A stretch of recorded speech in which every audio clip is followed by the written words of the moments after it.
Saudara Presiden Joko Widodo mengusulkan untuk membahas perdagangan manusia dengan kepala negara dalam pertemuan KTT ke-42 ASEAN. Setelah berhasil memulangkan 20 WNI dari Myanmar, Myanmar, Presiden Joko Widodo akan membawa isu perdagangan manusia menjadi pembahasan dengan kepala negara dalam pertemuan KTT ke-42 ASEAN. Selain di Myanmar, pada 5 Mei lalu sebanyak 1.048 korban perdagangan manusia dari 10 negara berhasil diselamatkan di Filipina. 143 diantaranya adalah WNI.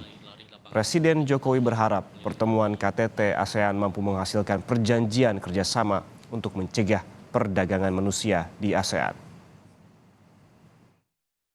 Sengaja saya usulkan karena korbannya adalah rakyat ASEAN dan sebagian besar adalah WNI kita. Baru-baru ini pemerintah Indonesia telah menyelamatkan 20 WNI korban perdagangan manusia dari Myanmar.